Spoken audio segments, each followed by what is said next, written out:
Ladies and gentlemen, niko hapa kukutajia sababu kuu 4 za kukufanya kwa nini ufikie Green Oasis Villa. Sababu ya kwanza ni location. Green Oasis Villa pana location nzuri sana. Sababu ya pili ni comfortability. Ukifika Green Oasis Villa utakuwa very comfortable. Ya tatu ni ubora wa huduma ambazo zinatolewa hapa Green Oasis Villa. Lakini ya 4 ambayo ni muhimu kuliko zote ni privacy and security. Ulinzi na usalama wa wewe unapofika hapa uko chini yetu. Karibu sana Green Oasis Villa. Kwa mawasiliano zaidi unaweza ukatupigia kupitia 0761 470 100 ama kwa urahisi unaweza ukapita kwenye peji yetu ya Instagram @GreenOasisVilla.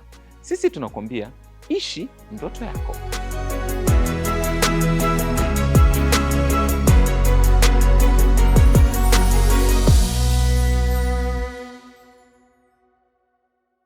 Wiki hii kwenye Talk with Ino. Hello ladies and gentlemen, karibu kwenye Talk with Ino msimu wa mwaka 2025. Tumeanza mwaka kwa nguvu kidogo. Baraka zake Mungu ni nyingi sana. Mwezi wa pili hapa inshallah mpaka tunafika Disemba tutakuwa tumefika sehemu fulani hivi ambayo tunazungumzia mafanikio. Sasa leo bana niko na moja kati ya MC ambao wanafanya vizuri nyanda za juu kusini. Ukiniambia nitaje top 5 atakuwa ni miongoni mwa wanafanya vizuri kutoka nyanda za juu kusini. Wanachokifanya kina wafikia watu Tanzania nzima na nje ya Tanzania pia, kwa sababu kazi wanazozifanya tunaziona. Anafahamika kama MC Mshana. Niko naye leo kwenye Talk with Ino. Story fun tutapiga, tutafahamu vingi kutoka kwake. Karibu. Brother. Naam. Mambo vipi? Safi, uko poa? Poa. Brother, unasafiri sana. Yaani kweli. Mara mwisho nakumbuka nimekutana na wewe hivi ilikuwa ni wapi? Ni muda. Ni muda mrefu of course. Nadhani tukutana Mbeya. Yeah. Mbeya. Nakupigia simu na niambia uko da. Yeah.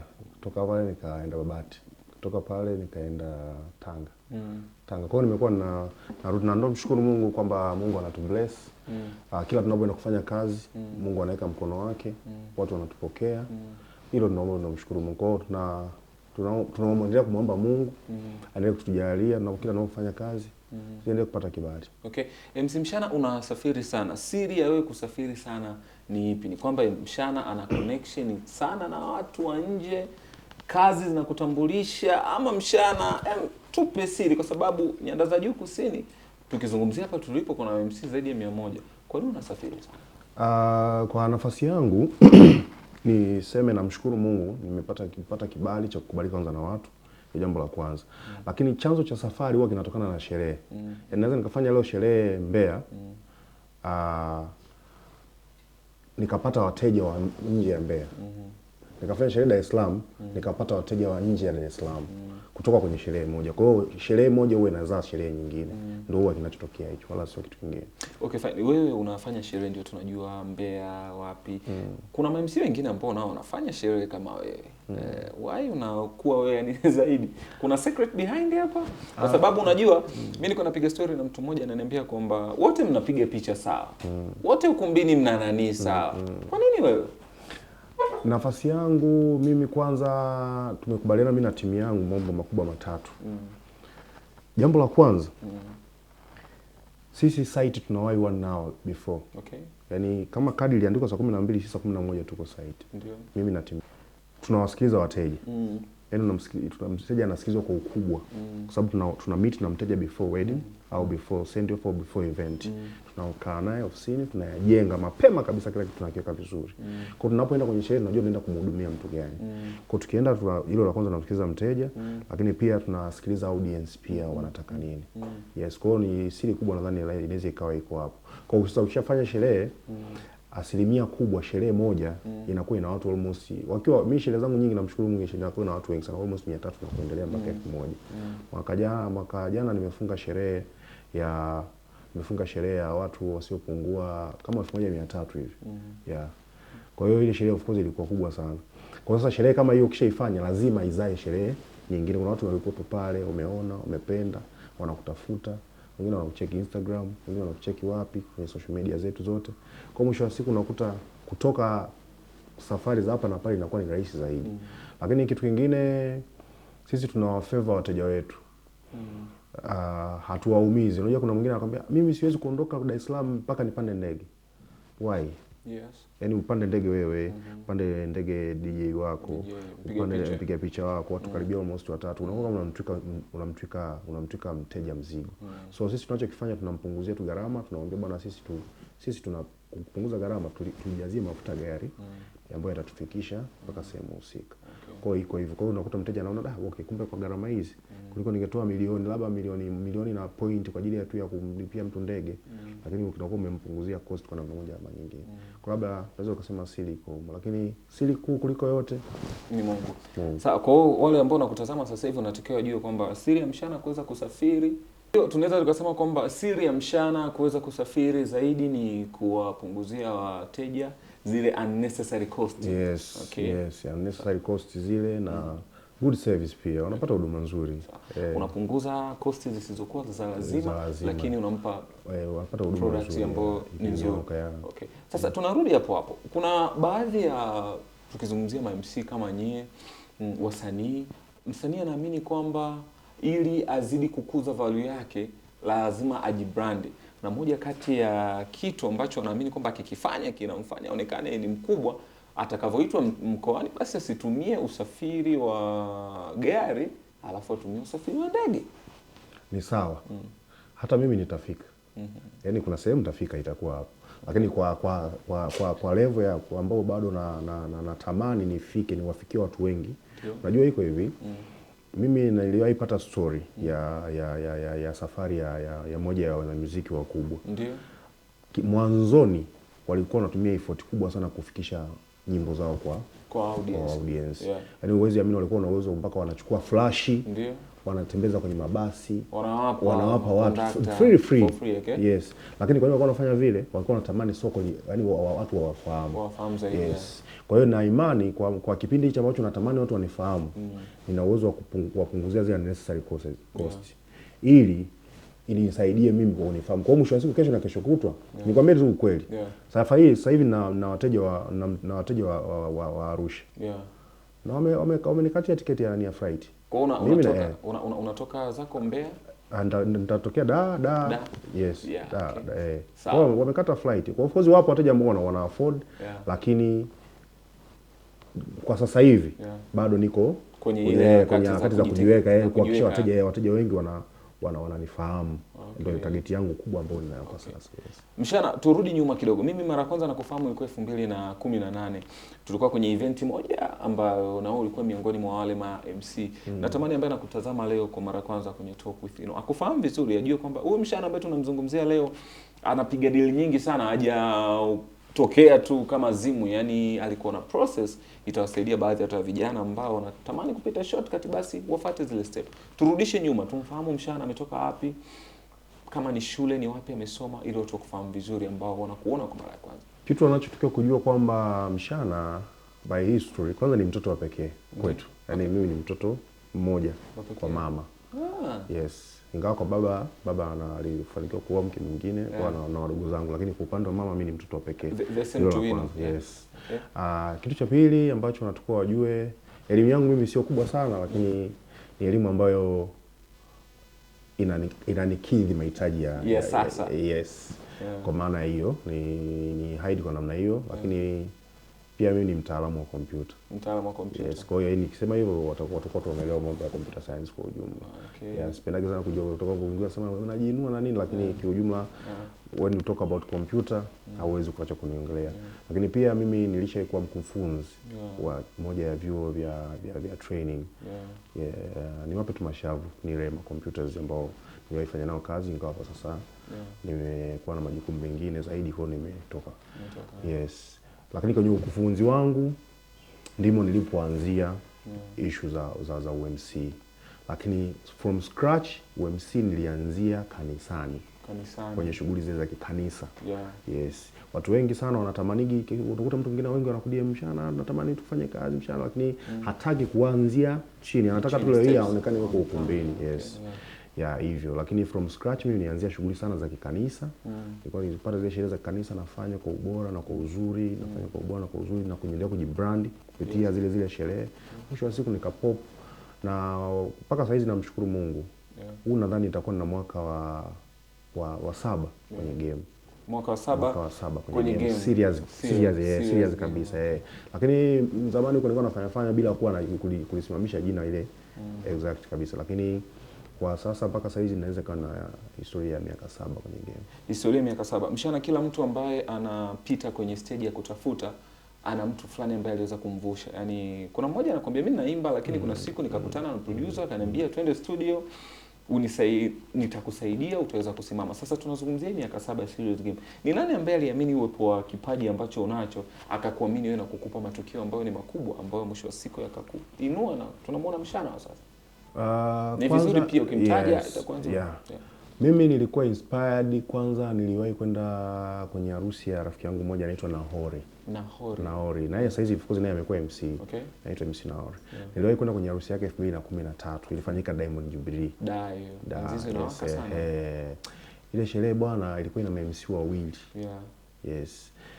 Ingawa namkumbuka mmoja Somebody Shagire, MC Shagire. Walifanya ile sherehe, kwa kweli kuna vitu nilivitamani sana kwa ile siku. Yes. Nikawa nimeenda Mwanza kwa ajili ya mambo ya kikazi na hapa na pale, nilikaa almost mwaka mzima. Kwa tangu pale ndo nikaanza kutamani, nikawa inspired. Lakini aliyekuja kuniintroduce kwa maana ya kwamba kwa sababu nimeongelea habari za kanisani, si ndio? Kwa hiyo nikiongelea habari za kanisani inamaanisha shughuli nyingi ziko za kanisani, kuna watu ambao wanafanya.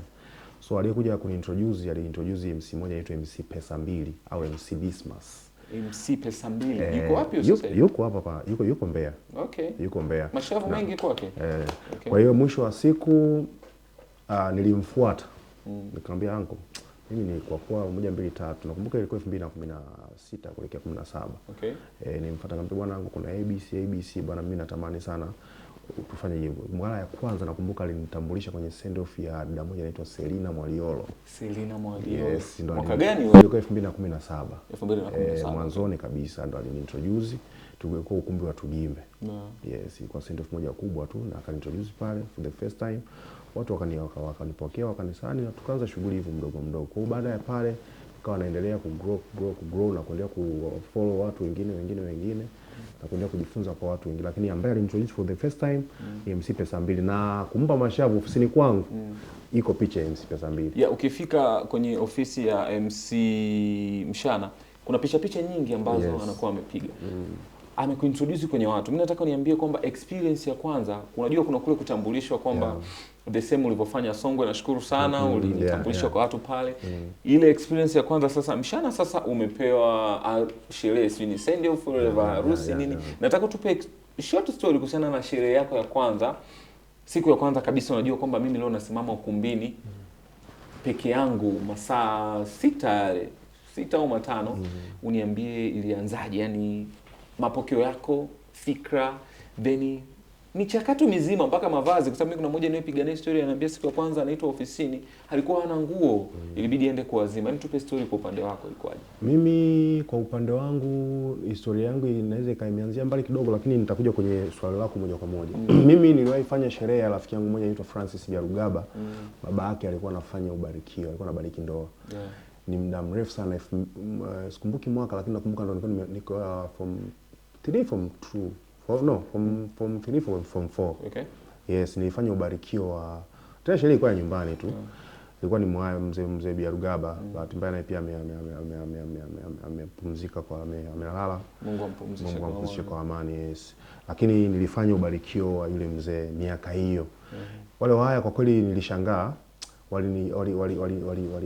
Walinipa maua mengi sana. Okay. Kwamba umefanya vizuri, kwa nini isiwe hivyo na hivyo, lakini baadaye nikawa nimeidamu out. Kwa nilipokuja sasa kwenye za kanisani huku nilipata send off moja nakumbuka paka ule ukumbi. Ni ukumbi wa Lutheran KKT Nzovu.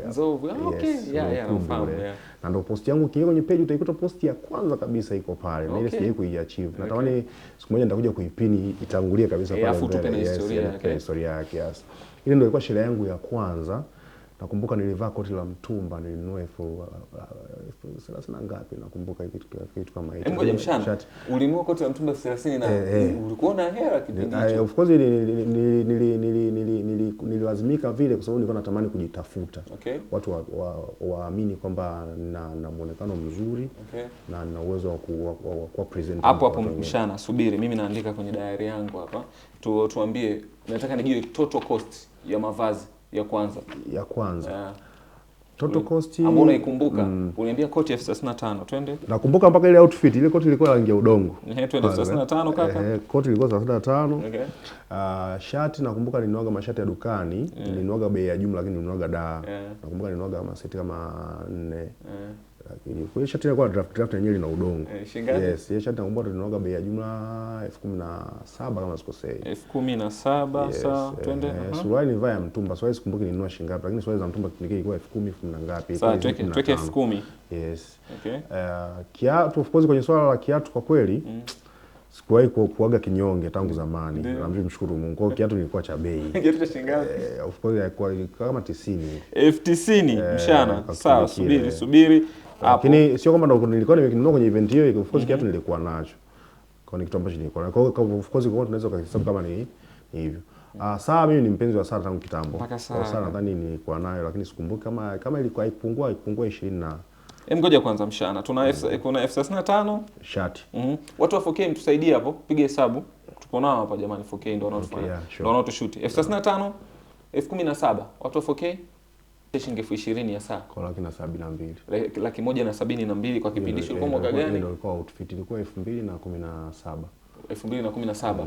Full outfit ilikuwa 100,000 kama na 72. Sasa hivi inakuwa ni shilingi ngapi? Kuanzia juu mpaka chini kwa suti yako sana brother. Shilingi ngapi? Suti ambayo umevaa leo. Suti iliyovaa leo hii ni 240,000. Tunaona progress. Hapa tugegusa vitu vingine. Turudi kule kwenye hiyo story. By history kwa hiyo baada ya ile sherehe of course nashukuru watu walinitoa comment zao. Walisema umeanza utakuwa hivyo, walinipa moyo na nini. Kwa hiyo nikaendelea kugrow kuanzia pale. Lakini kitu nilichokifanyia analysis kwa upande wangu, hicho huwa napenda pia kushare na watu wengine. Naambia ukweli. Unapotaka kufanya kitu, angalia udhaifu wa soko. Ndio. Yaani usiingie tu sokoni, unaamua kufungua biashara. Angalia kwenye biashara kuna udhaifu gani. Kuna nini ambacho kimepungua kwenye hiyo biashara unataka kuianzisha. Nenda kakikidhi hicho. Kwa mimi niliangalia kwa mkoa ambao nilikuwepo, siwezi kuutaja kwa sababu wanaweza watu wakanani. Kwa mkoa ambao nilikuwepo kwa kipindi hicho, yes. Niliangalia udhaifu wa soko. Soko kipindi kile lilikuwa lina ma-MC ndio walikuwemo, lakini walikuwa wazingatii smartness zaidi, muonekano. Yani mtu akifika kwenye sherehe ya mtu anakuwa yuko just normal. Au hata kama akitokea amevaa nguo hiyo amerudia, yani sherehe almost karibia siku 7. Au ngapi mpaka watu wanamkalili. Wanajua kama ile koti nyekundu. Yes. Hiyo mimi niliona ni udhaifu, kwa nikajitahidi nikasema bwana mimi naingia hasara. Mimi nilikuwa huwezi amini kipindi kile mwanzo nilikuwa nalipwa 1,200,000. Ngoja, nilikuwa nataka nirudi hapo mshana. Pesa ile ya kwanza ambayo kwenye hiyo sherehe ilikuwa shilingi ngapi? Ilikuwa 50,000. 50,000. Yani 50,000 ni hela ambayo umelipwa. Alikuwa malipo kabisa yani hapo muziki niliukuta na DJ kipindi kile nilikuwa sina official kwa nilikuta. Okay, malipo shilingi 50,000 alafu wewe pembeni nilitumia almost hiyo laki na 72. 172. Mshana tutakuwa tunaenda mbele tunarudi. Asilimia kubwa ya watu wengi ambao wanaishi kwa kutumia vipaji vyao, wanamuziki, waimbaji, wachezaji mpira, kuna changamoto fulani ambazo wanakuwa wanakutana nazo kwenye familia zetu hizo. Nyingi zinaamini sana mtu aende shule, asome, ajiriwe. Upande wako ilikuwaje? Nyumbani walikusupport, na kama walikusupport kwa nini? Na kama hawakukusupport wakaona kama kuna shida, ilikuwa ni nini? Kwa upande wa nyumbani kiukweli mimi wamenisupport. Okay. Wamenisupport na RIP mama mzazi, apumzike kwa amani. Kwa kweli alikuwa ananisupport sana.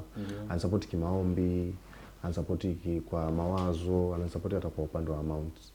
Kwa kweli mama hakuwahi kuwa na quarrels kwenye hilo.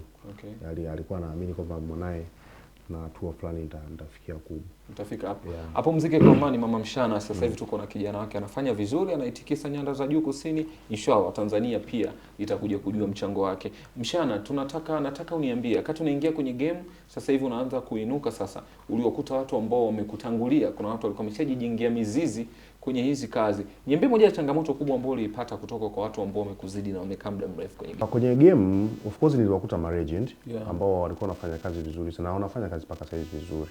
And now appreciate mpaka sasa. Yes, lakini kwa upande wao sikufanikiwa sana kupenya kwenye mianya yao kwa sababu moja. Soko langu na soko lao lilikuwa ni tofauti. Kivipi? Soko langu mimi mwanzoni lilikuwa ni soko la kanisani sana. Ulikuwa unapita kanisani sana. Okay. Yaani shughuli za kanisani zilikuwa ni nyingi sana. Okay. Lakini sasa zile shughuli za kanisani ndio zilikuwa zinanitambulisha sasa kwenye shughuli za watu wengine extra. Yes. Kwa hiyo walikuja kushtuka tu huyu hapa mwamba. Okay. Kwa hiyo wakashindwa kujua huyu mwamba ametokea wapi. Wakawa wanasikia tu mshana hivyo. Ndio kile ambacho kilikuwa kimetokea. Kwa hiyo sikukutana na changamoto kubwa sana na of course hata wao walipokuja kunisikia hawakuona kama nina madhara sana kwao kwa sababu sikuwa sana kwenye masoko yao. Lakini upande fulani yes. Okay. Kwa hiyo mwisho wa siku baadaye mimi hata kuna dada moja somebody anaitwa Joyce aliwahi kusema wewe unafanya shughuli sana za Wasabato. Umeona unafanya shughuli za, nikamwambia ni kweli ndio wateja wangu ndio nao kwa sasa lakini nitachange. Na baadaye akashangaa akaanza kuposti na nyingine. Kwa hiyo kazi huwa zina tabia kuleta kazi, lakini kwa upande wa legend niseme ukweli na appreciate wanachokifanya, the way misingi walioiweka. Lakini kwa upande wa mimi kwamba niliwahi kuwa attack au kukutana nao kwenye njia moja ama nyingine, hapana. Mshana, hapo kuna moja kati ya MC siwezi nikamtaja jina, alikuwa anafanya shughuli kama za kwako. Amebezi sana kwenye makanisa. Aliletewa deal mezani ya harusi ya watu wa kabila fulani ambao wanatumia sana kileo. Aliikataa. Umetoka kufanya shughuli za kanisani, unakuja kwenye shughuli za watu wa mtaani. Uliwezaje kupambana na hizo changamoto? Hautumii pombe, umebezi kwenye shughuli za watu wa kanisani. Uliwezaje kumaintain hapa sasa jamani hii natafuta hela lakini pia mimi ni mtu ambaye nasali kanisani? Ilikuwaje? Nikupe sasa nikuchekeshe kitu. Anayeshoot sasa hizi ni mmoja ya watu ambao nimeanza nao siku nyingi sana. Okay. Nimeanza muda mrefu sana. Okay. Yaani tu watu 4K studio.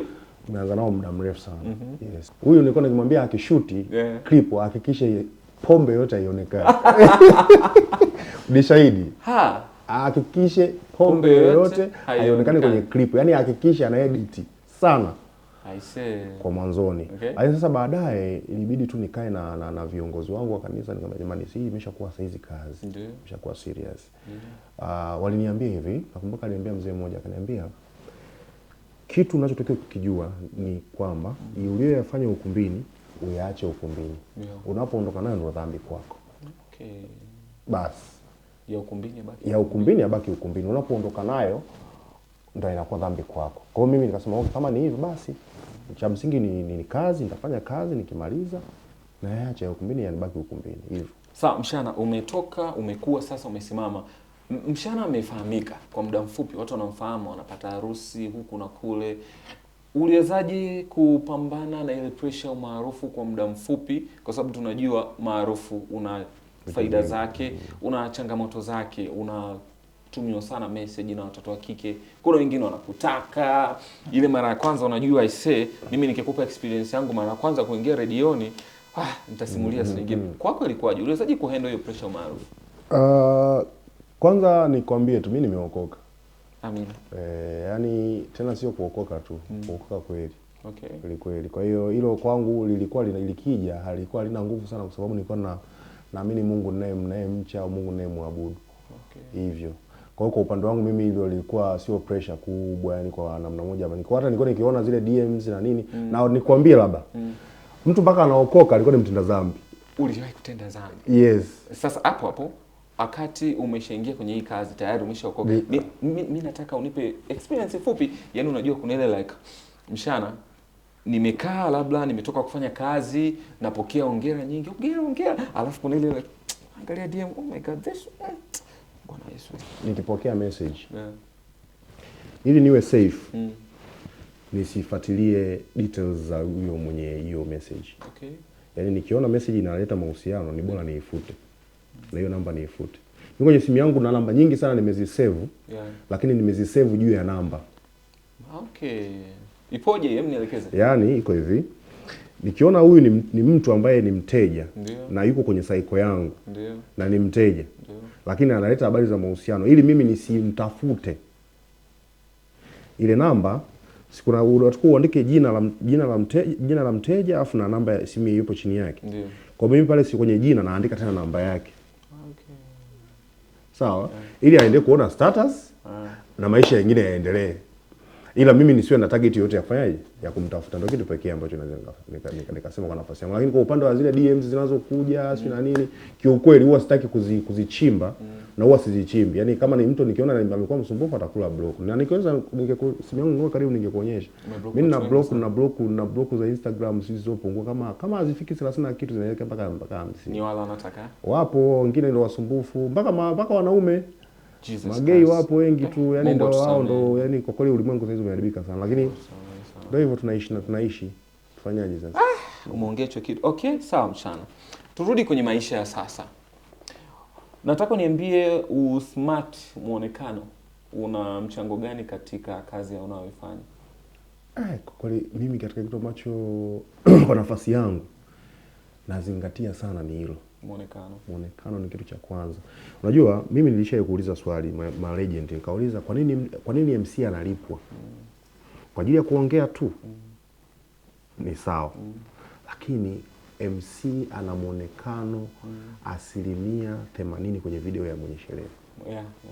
Yaani kwa muonekano wake unatakiwa umpendezeshe mteja. Nikupe shuhuda moja, siku moja kuna dada moja niliwahi fanya send off yake. Ni muda sana. Siku moja akaenda saluni. Akawa anawahadisia mashosti zake, marafiki zake, jamani, mimi kwa kweli nikiangalia mkanda wangu wa send off na enjoy sana. Niko na MC handsome, amependeza hivyo. Yaani aliongea tu habari za muonekano kwa maana ya kupendeza. Yes. Kwa hiyo kupendeza ni kipaumbele cha kwanza. Kwa upande wangu mimi nina mchango mkubwa sana. Siwezi kuacha kupendeza. Yaani mimi hata uniite kwenye event ya watu wasiopungua 10, mimi lazima nije nimependeza. Kwa sababu najua wale watu wataniangalia kwa namna moja ama nyingine. The same ambavyo umekuja leo umependeza sana. Thank you. Okay. Nashukuru sana. Kwa hiyo hicho. Kwa naamini hata wanaonitazama hapa watakubaliana na mimi hata outfit ya leo.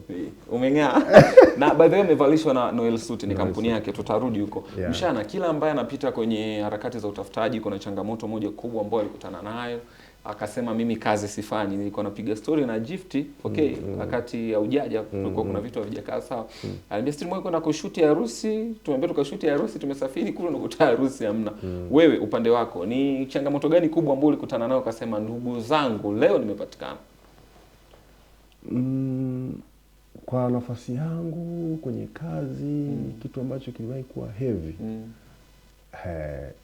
Ni kimoja hiyo labda ndo naweza nikakihadisia. Bwana harusi alizima jioni. Na hiyo sherehe nilikuwa niko na 4K. 4K ana story na mimi sana. Ilikuwaje? Jioni bwana harusi hasio alizima kwa kulewa, alizima tu, alipata tu mshtuko. Anasema maelezo, anasema kwamba alipata mshtuko. Kwa akaona giza tu ghafla, akawa amepoteza fahamu. Kwa alikuja kushtuka saa 4:30. Mimi kama kawaida huwa nawahi lisali moja kabla. Lakini siku ile bahati mbaya nilichelewa kidogo, saa 12 ndio niko njiani naelekea ukumbini. Nikiwa njiani mwenyekiti akanipigia simu. Mshana, uko wapi? Nikamwambia niko njiani nakuja. Akasema basi afadhali umewahi njoo. Fika nikakuta cabinet imekaa pale. Mshana, una taarifa? Taarifa gani? Bwana harusi wako amezima. Yuko wapi? Yuko hospitali. Tunafanyaje? Nikamwambia bwana, mimi na Mungu ninayemwamini, huyu harusi atakuja. Hata kama atakuja, nyie viongozi mna nguvu, kwa sababu of course yule jamaa alikuwa ni kiongozi kwa moja ya vyama vyetu vya siasa. Kwa hiyo kilichotokea nikasema kwa nguvu mlionayo nyie, mimi sitaki chochote. Aje tu aonekane ukumbini kwenye harusi. Yaani aonekana kama ataonekana hata kama dakika 5 tuna chini ya usimamizi wa madaktari. Aondoke, mimi sherehe imeisha. Okay. Kwa sababu watu wamekuja kwa ajili ya ku-celebrate pamoja na walichanga pia. Walikuwa wamechanga. Yes. Kwa hiyo mwisho wa siku kweli bwana harusi saa 4 kama saa 4 na madakika hivi ndo aliamka. Akadai kwa sababu bwana lazima mimi niende ukumbini kwenye sherehe yangu. Kwa mwisho wa siku kweli alikuja, aliingia ukumbini, nakumbuka ile nilipost, aliingia ukumbini saa 5:30. Lakini kitu ambacho mimi na timu yangu tumefanikiwa na uoga na kaa naongea nao siku zote, DJ wangu na watu wangu wengine, ni kutokuwa na pressure. Yaani hata kama ukutana na kitu, kisikupe pressure. Yaani kichukulie kwamba ni normal, kitafutie solution. Yes. Kwa hiyo ndio kitu pekee ambacho hiyo sherehe siwezi kuisahau. Tunaanza saa 5, tunaanza saa 5:30. Baada ya hapo of course mpaka saa 7 tulikuwa tushamaliza. Ya hiyo ndio sherehe ambayo ni kweli ilikuwa na changamoto kubwa, lakini kwa upande wa sherehe nyingine kwa kweli namshukuru Mungu hajawahi kunipa changamoto kubwa sana ya kutisha kiasi hicho. Okay. Wewe unafanya harusi lakini pia unafanya corporate event, inamaanisha event za kiserikali. Of course na mimi siku moja waga nasimama huko.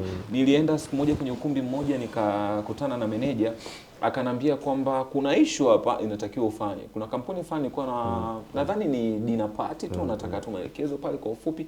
Akamtaja mmoja MC ambaye ni mkubwa sana, siwezi nikamtaja na mhide. Akanambia alipewa ile tenda akashindwa, akasema yeye afanye hizo corporate event. Naomba niambie kwa upande wako, kipi ambacho kinakusaidia wewe kuweza kukava kwenye matukio yote, na maanisha kwenye harusi unafanya, lakini pia kwenye hizi corporate event unafanya, na kitu gani kingine ambacho kinawakwamisha hao ma MC wengine kwamba aweze kufanya harusi tu peke yake alafu akiitwa labda kwenye event zile za itifaki ama corporate ashindwe kufanya? Hii inatokana na nini? Watu wengi wanaogopa corporate kwa sababu corporate kwanza ina Kiingereza kingi. Okay. Kuna muda inabidi utumie Kiingereza kwa sababu unakuwa na audience ambao hawaelewi Kiswahili. Sometimes inatokea. Lakini pia watu wanaziogopa corporate kwa sababu ya issue ya protocol. Yaani protocol bwana ni kitu kingine. Yes. Lakini kitu pekee ambacho wanatakiwa kujua au ambacho wengi huwa wanakwama ni wanaamini kwenye UMC ni kuongea tu. Okay. Lakini UMC sio kuongea tu. UMC pia unataka kusoma. Mimi nasoma sana na vitabu sana. Okay. Vya UMC vipi? Okay. Yes. Kwa hiyo kuna vitabu, kuna waandishi wengi wapo. Siwezi kuwataja lakini wapo waandishi wengi sana ambao wanaandika, wanasaidia kuandika vitabu. Lakini naomba tu nimpe maua moja ya waandishi wazuri. Yuko mzee wetu mmoja aitwa Mwalimu Makena. Okay. Ni mwandishi mmoja mzuri sana na vitabu vyake vingi sana. Yeah. Kwa hiyo of course kusoma vitabu vipo, lakini kuna watu ambao wanatoa skills na elimu mbalimbali za kuwafundisha watu. Hivyo lakini kwa nafasi yangu mimi sinaga uoga. Yaani namshukuru Mungu amenijalia hiyo spirit. Kwa mimi ukiniambia kuna kazi nitakuja nitakusikiliza na tutaifanya kazi. Juzi nilikuwa na harusi mpaka wa Jerumani bro. Uliongea Kiingereza? Kilikuwa Kiingereza na Kijerumani kidogo, lakini Kijerumani kwa kweli nilikuwa nimekikariri kwa kukiandika. Mshana hapo unatamani nikusikia kwa sekunde moja. Okay, sawa. Sasa hapa tunasema mabibi na mabwana, usiku wa leo ni usiku wa Gift Zakaria na mchumba wake, tunamweka kwenye bucket. Karibuni sana. Say it in English. Kwa ufupi, hii itatusaidia. Kwa wengine. Kwa wengine, okay. Okay, dear ladies and gentlemen, brothers and sisters, all audience over here, I'm here to introduce to you our groom and bride, here talking about Mr. and Mrs. Zakaria. Sawa, hiyo nzuri sana. Najua Dax nitakuwa nimemwacha nje ya panda. Okay, Mshana. Umezungumzia issue ya kusoma vitabu na date kila siku. Mshana, kwa hapo ulipofika, unatengeneza vipi legacy ya watu ambao wanakufuata? Kuna watu ambao group la watu mliandaa kusema kwamba train ili baadaye tutakapokuja kumuona Mshana amepanda zile level za kitaifa zaidi, atakuwa anapata zile event kubwa, lakini kupitia yeye kupitia mgongo wake kuna watu ambao watakao kuwa wananufaika. Umejiandaa vipi kwenye hilo swala? Hii nawapa exclusive kabisa. Okay. Mlikuwa hamna, ilikuwa kwenye mafaili ya kiofisi. Okay. Lakini naomba kwa heshima ya Talk with Ino, yes, niweke hapa mezani. Okay. Bwana, tuko kwenye process, tuko kwenye procedures. Nadhani mpaka sisi tumefika 30% kuitafuta 100%. Okay. Tuna mpango wa kufungua lebo. Oh, wow. Ya lebo kabisa ambayo itakuwa inasimamia MCs. Okay. Ni lebo ambayo itakuwa inasimamia ma-MC kwa maana ya select ya ma-MC hata kama ni 5 ambao hao watakuwa chini ya MC Mshana. Okay. Kwenye lebo ya MC Mshana. Okay. Ambao sasa kwenye lebo hiyo watasimamiwa kwenye issue ya branding. Okay. Ambao kwenye brand issue ya watu wa coverage kwa maana ya kwamba anapoenda ukumbini awe amevaa vizuri. Okay. Awe amepata mpiga picha ambaye atatupa matokeo ya hiyo sherehe, lakini pia amepata mtu wa videographer. Okay. Hivyo na kumsimamia kwenye nidhamu ya kazi. Kwa hiyo imetokea mtu amemkosa Mshana. Sawa? Amemkosa Mshana. Akiingia kwenye lebo ya Mshana ana uwezo wa kuangalia nani ambaye anasimamiwa na Mshana, ana spirit ya Mshana, ana utendaji kazi unaotaka kufanana na Mshana. ana uwezo kutupa matokeo kama ya Mshana. Okay. Yes, kwa hiyo itakuwa ni brand ambayo itakuwa ni label ambayo inasimamia brand ya MC. Niliogopa mara ya kwanza kuwa na wanafunzi tu kwa sababu moja. Nilishawahi kumtuma ndugu yangu mmoja wa watu wangu ambao tuna train. Niliwahi kumtuma sehemu, hakufanya kwa ubora, kwa lawama zote zilikuja kutupwa kwangu. Yes, na kwa sababu hakuwa na misingi na nisitumie neno misingi nilikuwa nimempa. Ila kwa sababu hakuwa na kitu ambacho kinamzuia. Unajua unaweza kwenye moja ya mkataba ambao upo kwenye hiyo lebo ni pamoja na nidhamu. Mtu anapovunja nidhamu nini, kuna adhabu gani ambayo ataipata. Yes, kwa hiyo lebo of course ipo kwenye process mpaka zile na 30%. Na imani mpaka mwezi wa 4 hapo katikati inaweza ikawa imefika 10% kadhaa tukailaunch officially, na hapo sasa ndio tukasema sasa tunaondoka na vijana wangapi ambao tunatamani na wenyewe wafike hatua kama ya kwangu. Sawa, na mimi namuomba Mungu naye na mimi niwe selected kwenye hiyo label. Nilikuwa napigaga story sana na watu wanajua, kwani usijaribu harusi? Ngasema natafuta mtu wa kunishika mkono niinuke kidogo. So exclusive na mimi soon labda naweza nikawa join kwenye hiyo label. Mshana, swala la uchawi kwenye kazi yenu iko vipi? Napiga story sana na watu wanasema kuna watu wanaroga, kuna watu wanafanya fitna nyingi. Yaani kuna mtu yuko anaenda kwa mganga, anapasua nazi njia panda, anaoga madawa ili watu wakikaa kwenye kamati tu wakikaa unatajwa jina tap fulani. Kuna mwingine anasema kwenye hizi kamati kuna watu wanakuwa wanatoa sana rushwa. Yaani Mshana unaweza kupigiwa simu kwamba Mshana tumekupendekeza kwenye harusi uje kuwa MC. Lakini kuna mwingine anaenda anatoa rushwa kwa mwenyekiti ili apendekezwe. Mambo yamekuaje? Fitna kama hizo kwenye kada yenu ikoje? Kwenye swala la ushirikina na rushwa ameuliza swali vizuri, na nianze na moja. Ushirikina, Mungu yupo, shetani yupo. Unasimama wote. Unachagua ni wapi. Kwa hiyo mtu tu aniamua achague yeye anamtumikia nani.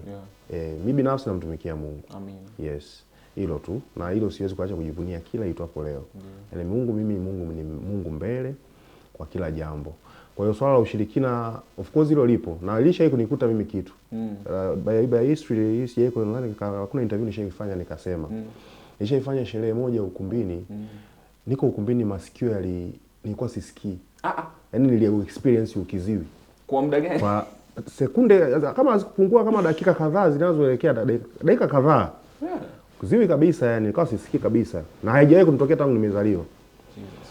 Kwa hiyo nakumbuka tu nilisema kwenye mic, DJ walete watu wacheze.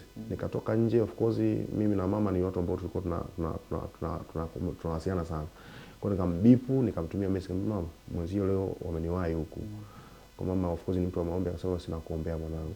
Kwa baada ya dakika kadhaa nikaanza kusikia muziki kwa mbali. Kwa hiyo upo, na mmoja MC alishakunielezea pia naye aliwahi kufika ukumbini. Of course ni brother Garabi. Yes, kwa alishakunielezea mmoja naye alishakutana na kitu. Aliwahi ukumbini mapema, amekaa kwenye kiti hivi, kuna mama akaja, akamsalimia.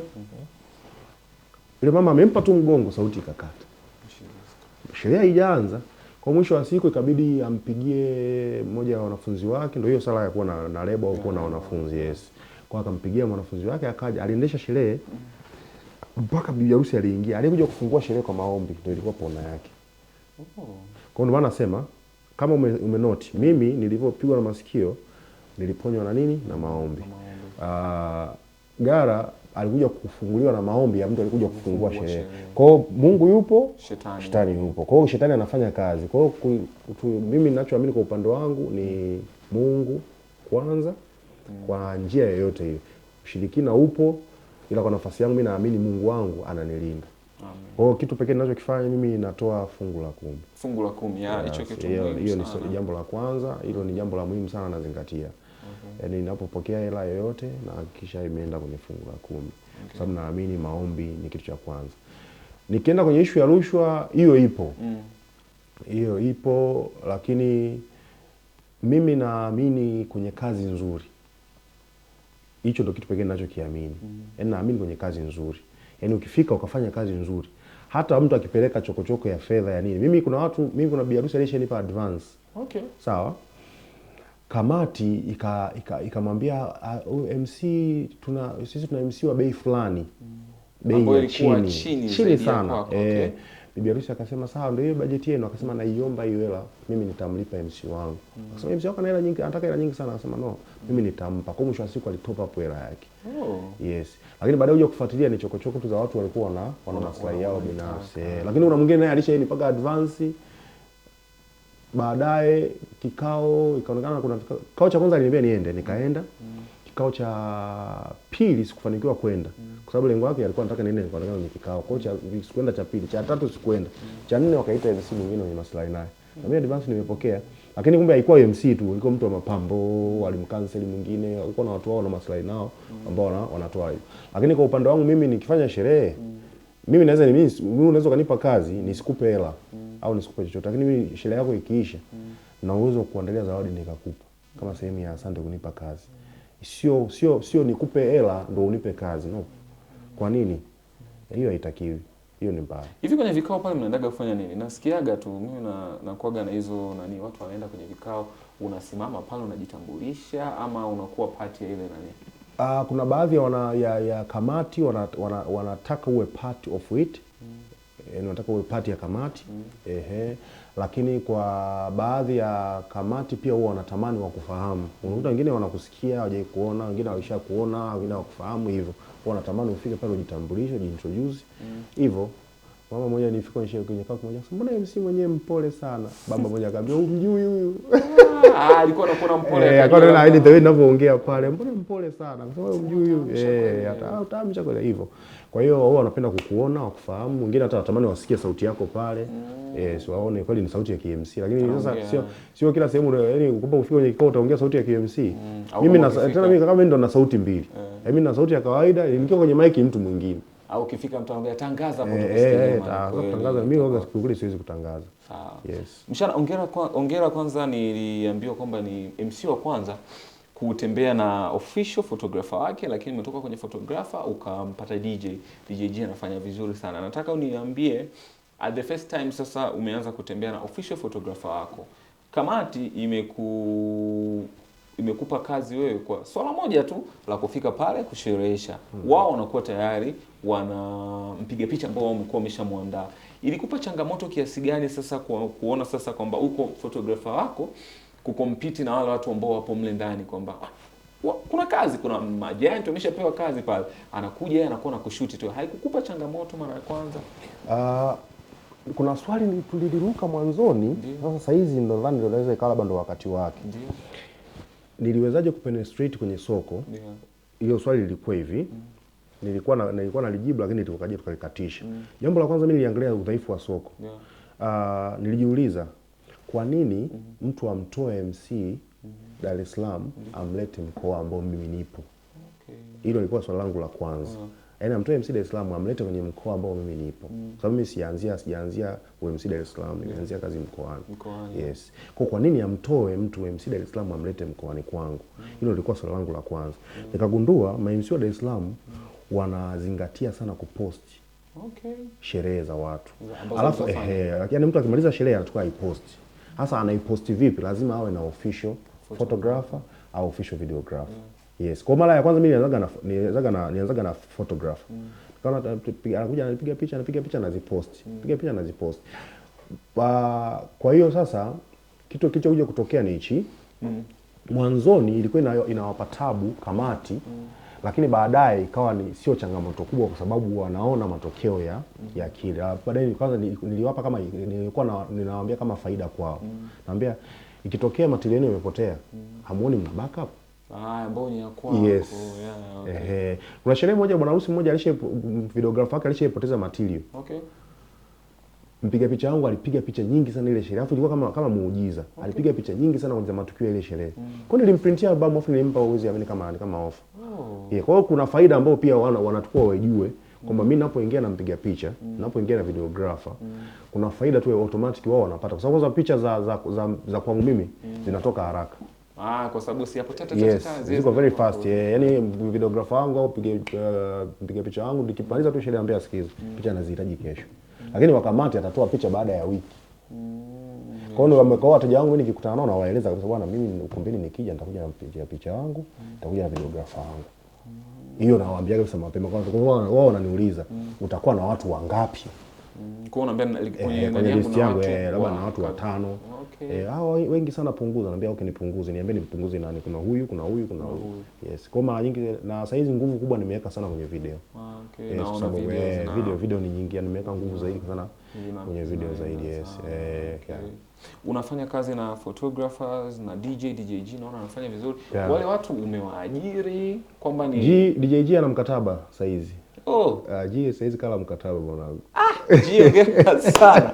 Mimi napata exclusive bwana. G saa hizi ana mkataba mzito. G saa hizi huwezi kumpigia simu kinyonge au kumpigia simu kwa maana ya yani hata kumpigia simu lazima aniulize mimi kwanza. Okay. Mkuu vipi hiyo tarehe? Hiyo tarehe vipi? G kwa kweli mtikipata nafasi muongee naye tumetoka wapi. Ila mimi kazi ya kwanza G nimefanya naye sikumuelewa. DJG nimefanya kazi moja ya kwanza kabisa, ilikuwa watu wa TANESCO, ilikuwa harusi moja ya jamaa mmoja anaitwa Alf. Alifanya ile kazi sikumuelewa kabisa. Sijui kawaje nikaja nikamtafuta tena. Kipindi kile nilikuwa sina DJ official. Kwa baadaye akaja nikampata kwenye kazi nyingine. Yes.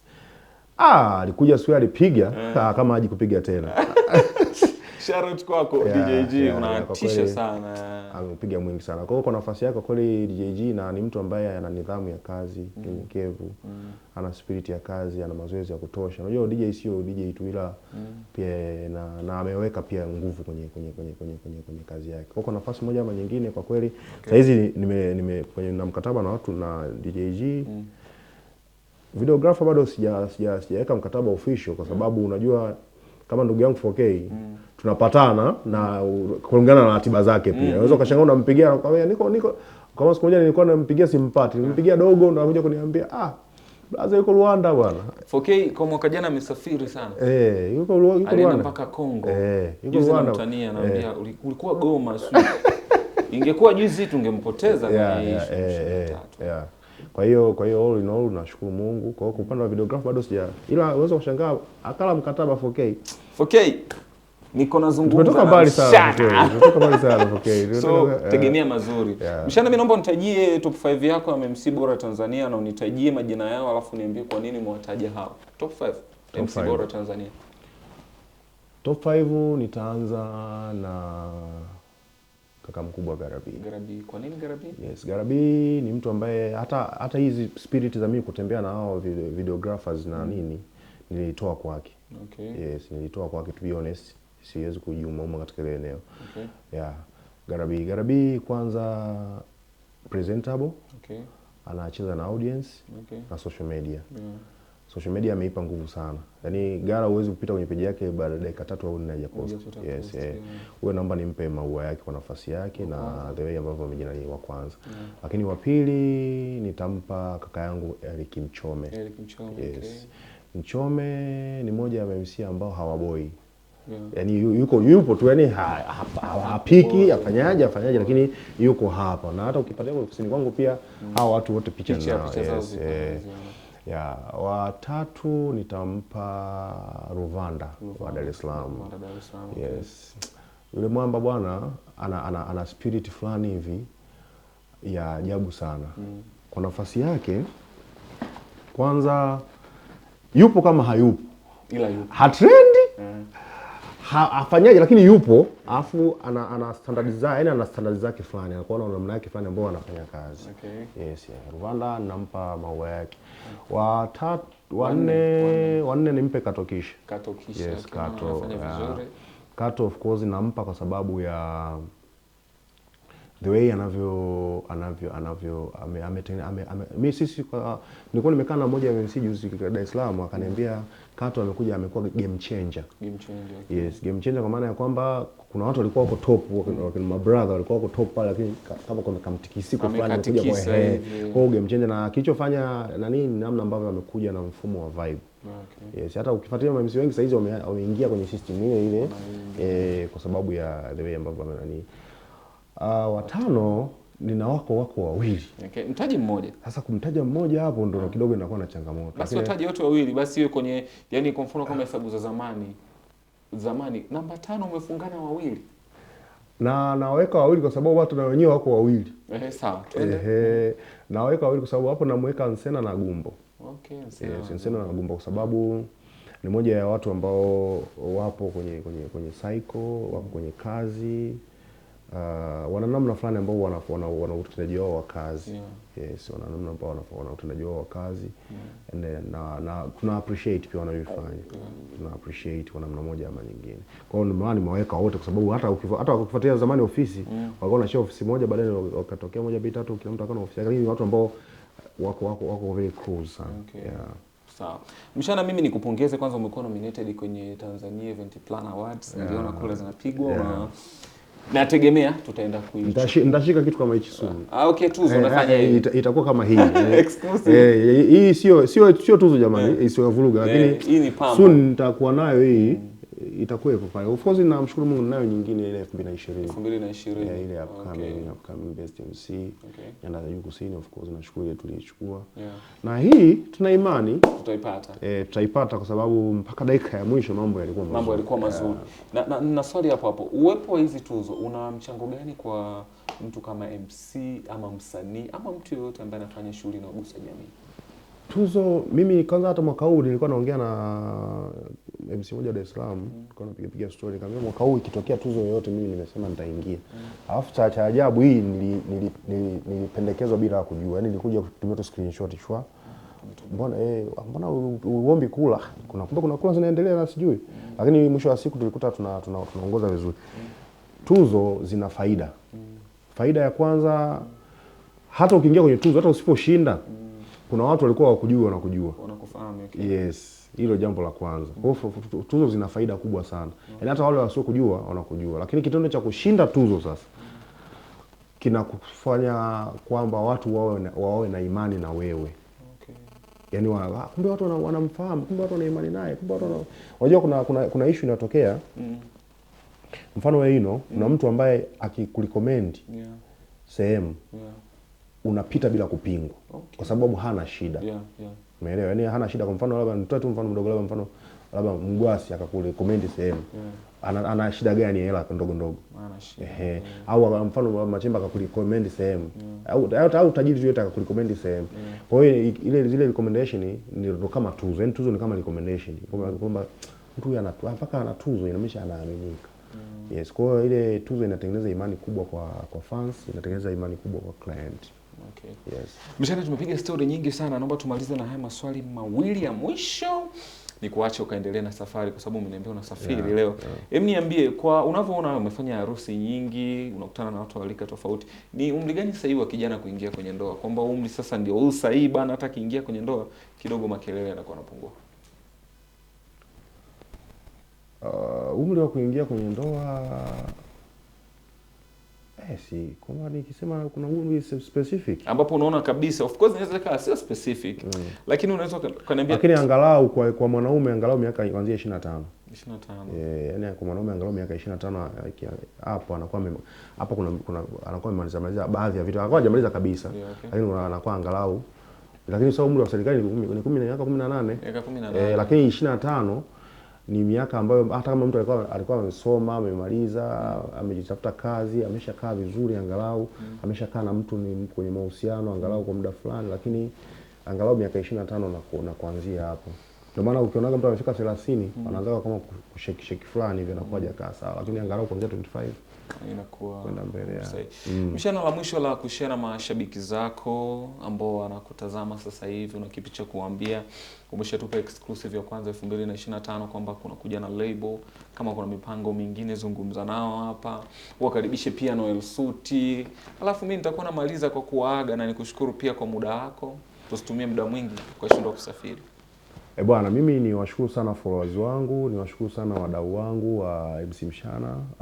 Kwa nafasi yangu naendelea kuahidi mambo mazuri.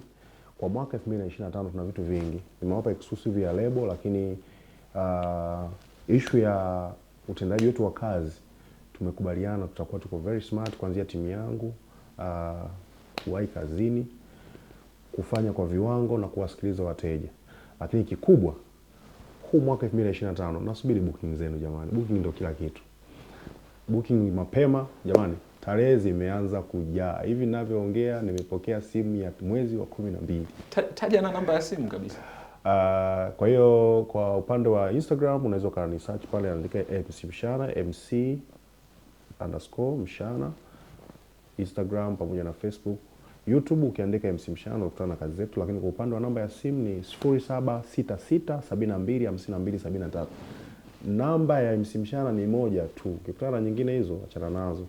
Namba yangu mimi ni hii ya 73. Hizi nyingine huwa zinakuwepo tu kwenye movement, lakini namba ya kazi ni 0766725273. Hiyo ndio namba, ukipiga muda wowote itapokelewa na tutakusikiliza, tutakuhudumia kwa wakati. Karibuni sana MC Mshana Event, Mr. Vibe, Blessed Voice MC. Ninashukuru sana MC Mshana.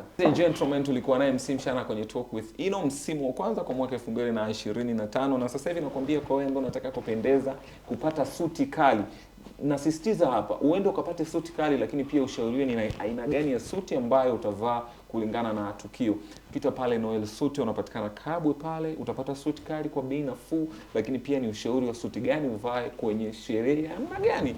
Kama unaenda kwenye corporate event utakushauri vaa suti aina fulani, unaenda kwenye harusi, unaenda kwenye wherever. Na kama unataka kupiga picha, kufanya coverage ya video, documentary, utafute 4K Studio, ndio wanafanya sisi tunakuwa tunang'aa. Unaona Talk with Ino unaonekana kwenye ile full HD. Unakuja Mbeya mjini sasa, unatafuta sehemu gani nzuri ya kufikia? Ifika hapa Green Oasis Villa, wana nyumba nzuri za kisasa kwa mtu mmoja mmoja, kwa familia na hata kwa taasisi. Usikose pia kunifollow kwenye page yangu ya Instagram @InoPresenter, lakini pia pale YouTube Talk with Ino Podcast. Tukutane tena msimu ujao kwenye